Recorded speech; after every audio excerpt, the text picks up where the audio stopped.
I was at the park with my son when I found a lost little girl. She told me she lived in the house with the lilacs. I knew that house. It was my late wife's childhood home. When I walked the little girl to the door, I froze in shock. The woman who answered was my wife, who had died a year ago. This is a story about a coincidence so impossible it had to be fate. Before we get into it, I have a quick question for you. What is your favorite season of the year? Let me know in the comments. And be sure to subscribe for our daily stories. Okay, let's head to that park. For the last year, my life has been a ghost story. I live in a house haunted by the memory of my late wife, Serafina. Her ghost is in the half-empty closet, in the scent of her favorite vanilla-scented candle that I still can't bring myself to throw away. But the most powerful ghost of all is the one I see every day in the face of our son, Theo. He has her eyes, the same brilliant, startling shade of green, and her smile, a perfect, beautiful, and heartbreaking echo of a melody I thought I would never hear again. He is 7 years old, my brave, quiet little man, and I am trying my best to be both a mother and a father to him, a task for which I feel profoundly and deeply unqualified. Sarah was the sun in our small, happy universe. I was just a quiet, steady planet, happy to orbit her light. Now the sun is gone, and we are just two small, cold planets drifting in the quiet, empty darkness. On this particular Saturday afternoon, a day of beautiful and almost cruelly cheerful autumn sunshine, I had taken Theo to the city's largest park. It was a place full of our own ghosts.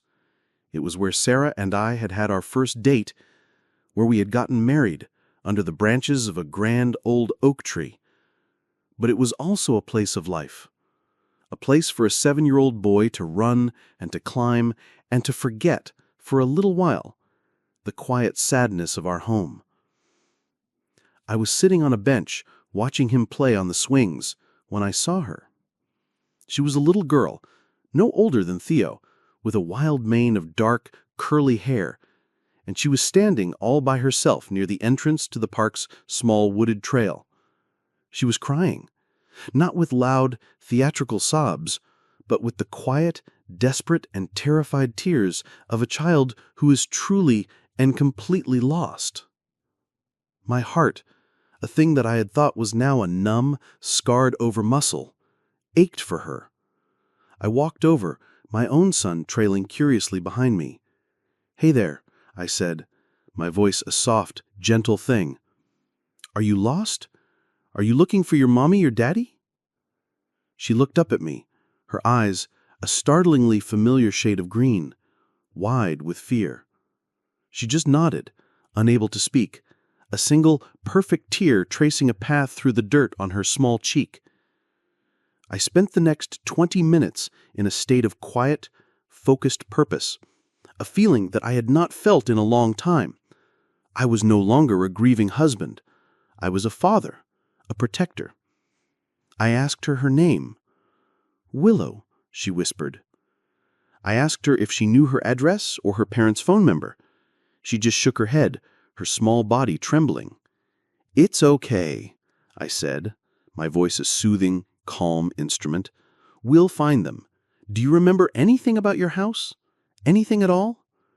She thought for a long, hard moment, her little brow furrowed in concentration, and then her face lit up with a single, clear memory. "My house is the one with the big purple lilac bush by the front door, the one that smells like vanilla." The world seemed to stop. The sound of the children laughing on the playground, the distant traffic, the rustle of the autumn leaves, it all just faded away into a dull roaring in my ears. The house with the lilacs that smell like vanilla. It was not a phrase. It was a memory. It was a line from a story my own wife, my beautiful, lost Sarah, had told me 100 times. It was her description of the magical fairy tale house she had grown up in on the other side of town. It was a coincidence, a strange, impossible, and heartbreakingly beautiful coincidence. But in a life that had been so devoid of magic for so long, it was a coincidence I could not and would not ignore. I looked at the small, lost girl in front of me, and a new, wild, and utterly insane idea began to form in my mind.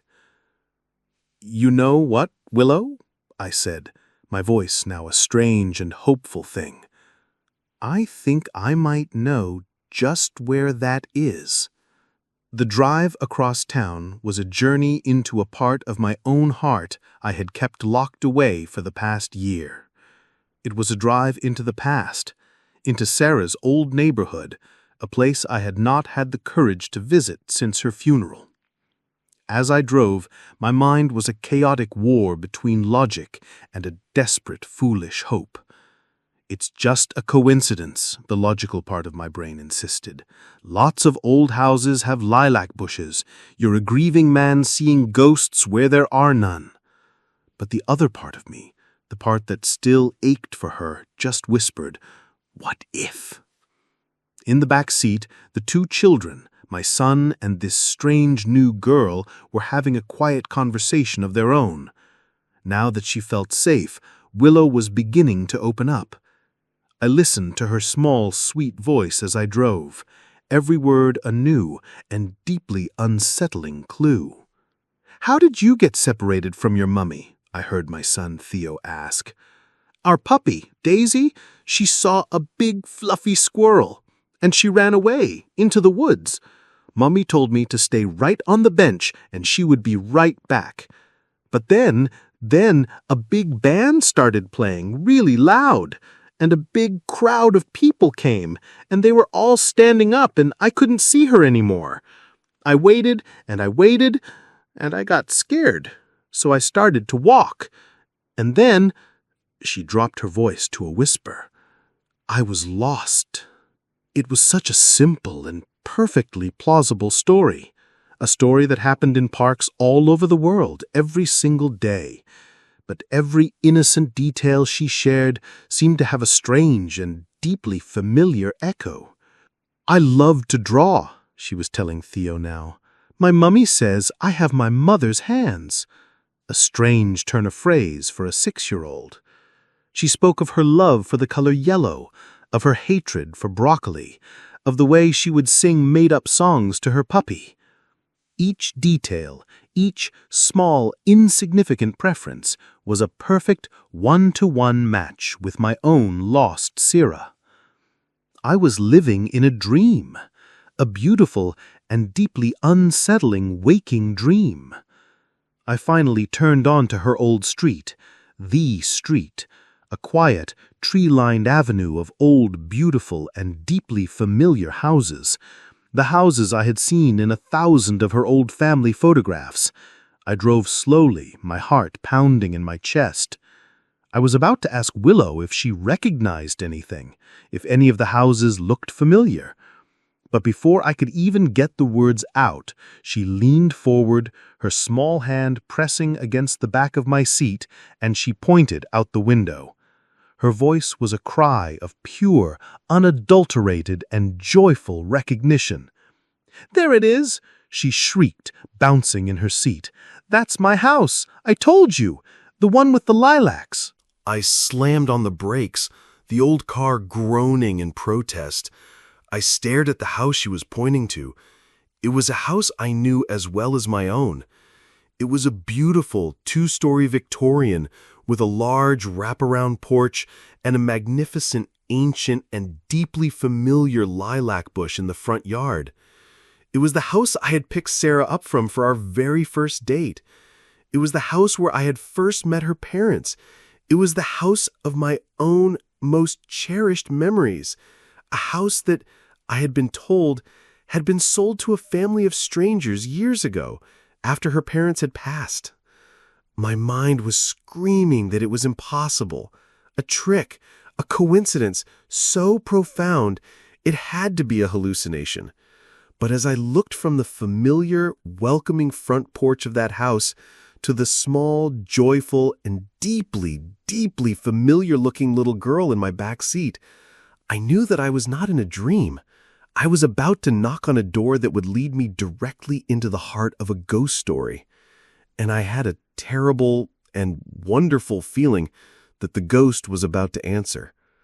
I pulled the car over to the curb, the engine idling, a quiet, rhythmic counterpoint to the wild, frantic drumming of my own heart. I stared at the house. It was a place I knew as well as my own, a place I had not had the courage to even drive past in over a year. It was the house where I had picked Sarah up for our first date, her beautiful, laughing face framed in that very same doorway. It was a house of ghosts, a house of memories, and now a house of an impossible and deeply unsettling mystery. "Come on, Daddy," my son Theo said, his voice full of a child's simple impatience, pulling me from my reverie. "Willow's home." I got out of the car, my legs feeling unsteady as if I were walking in a dream. The two children, my son, and the strange, familiar little girl in my back seat, scrambled out of the back seat and ran ahead of me. Up the familiar stone pathway, I followed, a man on autopilot, my mind a screaming chaos of logic and a strange, undeniable sense of fate. The air was thick with the scent of the massive, ancient lilac bush by the front porch, and it was just as Sarah had always described it, a sweet, heady perfume that smelled impossibly of vanilla. Willow, in her excitement to be home, ran up the porch steps and pressed the doorbell, a cheerful, familiar chime that echoed from a life I thought was long since over. The door opened, and the world stopped. It was not a woman who looked like my late wife. It was not a woman who bore a passing resemblance. It was her. It was Sarah, standing in the doorway, a look of warm, maternal concern on her face, her green eyes, the same brilliant, startling shade of green as my own son's eyes, her smile, the same small, curious tilt of her head. The only difference was that her hair was cut shorter, a chic, modern bob instead of the long, flowing waves I had loved. But it was her. It was an impossible and deeply, deeply cruel miracle. My mind, my heart, my very soul seemed to shatter into 1,000 pieces. I was looking at a ghost. I was frozen on the pathway, unable to move, unable to breathe. But the children were not. "Mommy!" Willow cried out, a sound of pure, joyous relief, and she ran past me and threw her arms around the woman's legs. And then my own son, Theo, who had been standing beside me, clutching my hand, let go. He looked at the woman's face, the face he had only known from the photographs that filled our sad, quiet house. And with the simple, beautiful, and utterly heartbreaking logic of a 7-year-old boy who has just been presented with a miracle, he let out a cry of his own. "Mommy?" he whispered, his voice full of a desperate and truly impossible hope. And he too ran forward, and he clung to the strange woman's other leg, burying his small, tear-streaked face in the fabric of her dress. The woman in the doorway, the ghost of my wife, was now in a state of equal and total shock. She looked down at her own daughter, and then at this strange, beautiful little boy who was now also calling her mommy. And then her gaze, her beautiful, familiar, and deeply, deeply confused green eyes lifted and met mine. She saw my face. She saw my son's face. She saw, I am sure, her own face, reflected back at her in the features of two strangers who were now standing on her porch, looking at her as if she had just returned from the dead. I couldn't speak. I couldn't move. I was not just looking at a ghost, I was looking at a perfect, living, breathing impossibility. I wasn't just losing my mind, I was losing my grip on the very fabric of reality itself. The woman, this impossible woman, looked at me, her own face a mirror of my own shocked confusion, but with an added layer of a new, dawning, and terrible suspicion. "I don't know who you are," she whispered, her voice a strange and yet terribly familiar sound. "But you're looking at me as if you've just seen a ghost." "Sarah?" I finally managed to whisper, the name a ghost on my own lips. The woman looked up at me, and her eyes, my late wife's eyes, were full of a new, dawning, and terrible pity. "I don't know who Sarah is," she said, her voice a soft, gentle thing that was both a comfort and a torture. "My name is Rosalind." She looked from my stunned, grieving face to my small, weeping son who was still calling her mommy, and she made a decision. "Please," she said, her voice a quiet invitation, "come inside. I think we have a great deal to talk about." I walked into my late wife's childhood home for the very first time. A surreal, out-of-body experience. The house was different, of course, the furniture new, the photographs on the wall of a family I did not know. But the bones of the house, the layout, the scent of old wood and beeswax, it was all exactly as Sarah had described it to me 1,000 times. I was a stranger in a place that felt impossibly like home. We sat in her sunlit living room. The two children, my Theo and her Willow, now quiet, just stared at each other from opposite ends of the sofa. Two small, identical puzzle pieces from two different boxes. And we, the two adults, began the slow and deeply painful work of trying to assemble that puzzle. I told her my story. I pulled out my wallet and, with a trembling hand, I showed her the photograph I always carried. A picture of me and my Sarah on our wedding day, standing under that old oak tree in the park. She took the photograph from me, and her own hand began to tremble. She just stared at it, at her own face, at her own smile, a life she had never lived. And then she told me her story. She had been adopted as a baby. She had been raised as an only child by a loving, wonderful couple who had passed away years ago. She had never known her birth parents. She had never, in her entire life, had any reason to believe that she was not completely and totally alone in the world. We sat there, in that quiet, sunlit room, the two of us, a grieving widower, and a woman who had just discovered her own ghost, and the impossible, undeniable truth began to settle over us. We were not crazy. We were not dreaming. We were two halves of a single, tragic, and long-buried story. "We have to know the truth," Rosalind said, her voice now full of a new, fierce, and powerful resolve. "We have to know if it's true, if your wife and I are really related." And so began our search. It was a journey into the past, a quiet and often frustrating investigation. We started with their adoptions. Both had been closed, the records sealed by the laws of the state from that time. We hit a brick wall of bureaucratic red tape, a wall of privacy laws designed to protect the very secret we were so desperate to uncover. We spent weeks digging through old, dusty records in my own city archives. We hired a private investigator. We found nothing. The trail was cold. A ghost of a story that was almost 30 years old. It felt hopeless.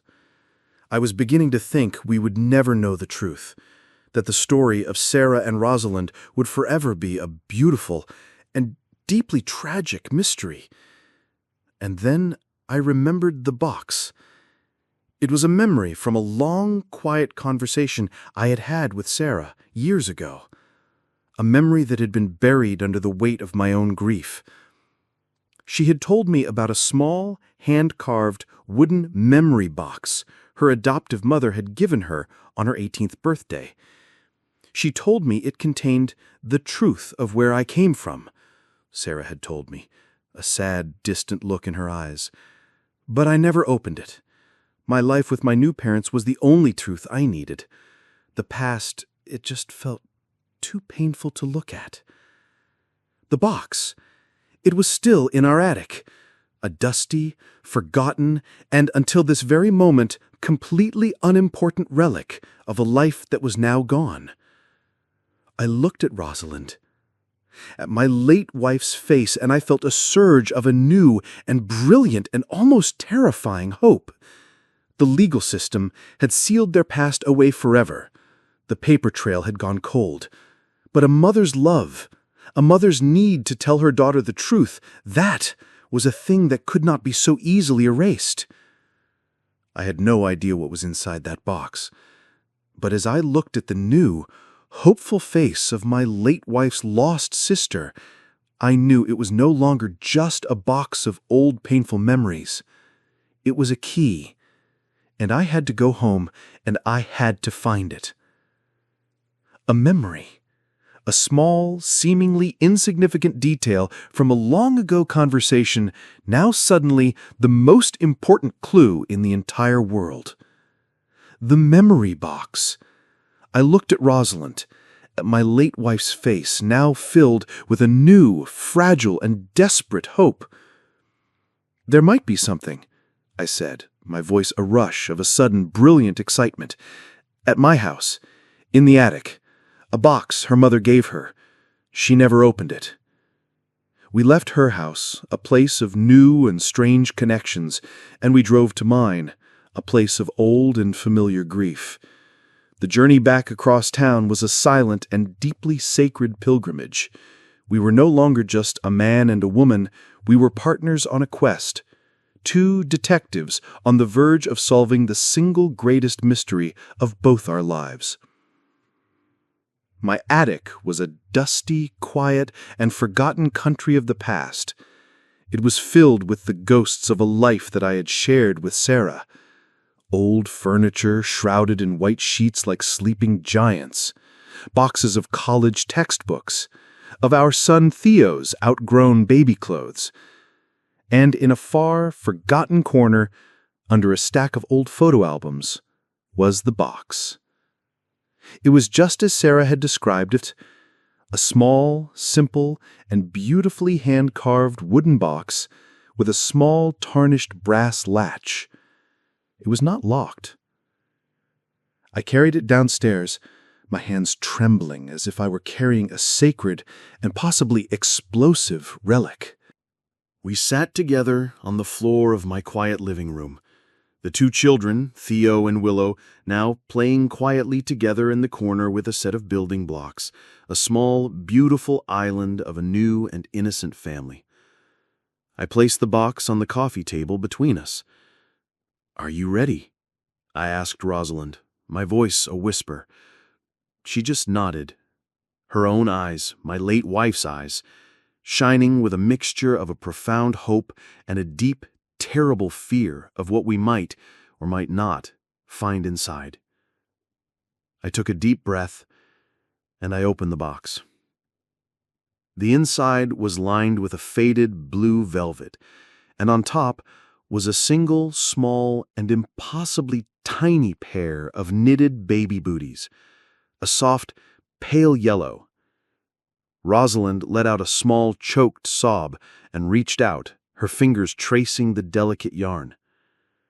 Beneath the booties were two small plastic hospital bracelets, the kind they put on newborns. They were brittle with age. One had the name Baby Girl A typed onto the small white card. The other, identical, read Baby Girl B. And then, at the very bottom of the box, was a single faded and folded photograph.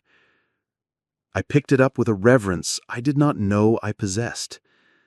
I unfolded it, and the full, undeniable, and heartbreakingly beautiful truth was finally revealed.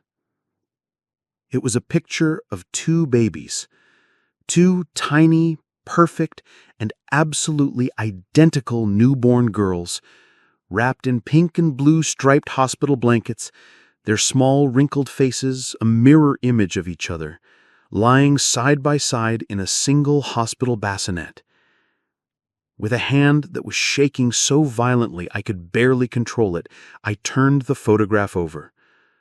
On the back, in the familiar, elegant, and slightly faded handwriting of my late wife's adoptive mother, was an inscription. My dearest Serafina and her sister Rosalind, August 14th, 1995. They told me it was for the best that you were separated. They told me it would be less confusing if you never knew. I have never believed them. A heart should never be split in two. I pray that one day, somehow, the universe will bring you back to each other. I looked at Rosalind, my late wife's sister, my son's new aunt, and I saw the full, beautiful, and tragic story of her life and of my life's in her tear-streaked face. The search was over. The ghost had a name. The puzzle was complete. The impossible, beautiful, and unthinkable truth was real. And now the much harder and much more beautiful work of piecing together two families and two lifetimes into one was just about to begin. We sat on the floor of my quiet living room for a long, long time. The small faded photograph of the two newborn sisters held between us, a sacred and heartbreaking relic. The silence in the room was not an empty one. It was a silence filled with the ghosts of two lifetimes lived apart, of a sisterhood that had been stolen before it ever had a chance to begin. We wept. We wept for the mother who had to make an impossible choice. We wept for the two identical baby girls who were sent out into the world alone. And we wept for my Sarah, the woman who had lived her entire beautiful life without ever knowing that the other half of her own heart was beating somewhere out there in the world. The days and weeks that followed were a quiet, strange, and deeply beautiful process of discovery.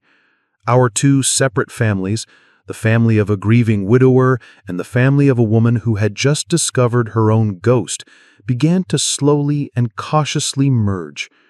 Rosalind and her daughter Willow became a constant and welcome presence in my quiet, sad house, and my son Theo and I found a new second home in her beautiful house with the lilacs. We did not just build a new future. We began the slow and often painful work of piecing together a shared past.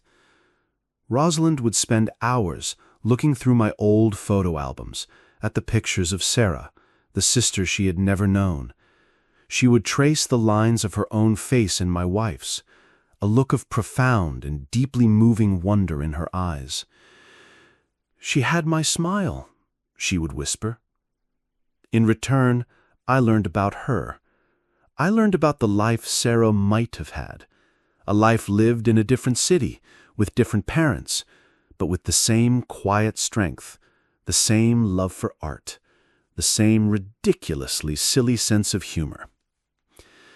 And our children, our two beautiful, resilient children, they were the true and undeniable proof of the miracle that had happened. Theo and Willow, who were not just cousins, but, as we learned, the genetic half-siblings who shared the DNA of two identical mothers, became inseparable. They looked so much alike with their shared brilliant green eyes that the world saw them as brother and sister. And in a way, they were. They were two halves of a single beautiful story, finally and completely brought together. It has been a year now. I am standing in a sun-drenched garden, the air thick with the sweet, familiar scent of lilacs that smell of vanilla. It is the garden of the house with the lilacs, a house that is no longer just Rosalind's, but ours. It is the heart of our new, strange, and wonderful family. We are having a simple, happy barbecue. Rosalind has planted a new, second lilac bush right beside the old, ancient one for each of them, she had told me, her own eyes shining, so they can finally grow together. I watch as my son Theo and my new niece Willow chase each other through the grass, their happy, joyful shrieks, a beautiful, healing music. And I think of my wife, my Sarah. The profound and deeply felt ache of her absence will never truly go away, but it is not a lonely ache anymore. It is a grief that is now shared, a memory that is now a living, breathing part of this new, beautiful family we have all built together from the wreckage of the past. I had thought a year ago that my life was a ghost story, a quiet, sad tale of a love that had been lost forever. But I was wrong. The universe, in its own strange, mysterious, and deeply compassionate way, had not given me my wife back. It had given me the next best thing. It had given me the other half of her heart.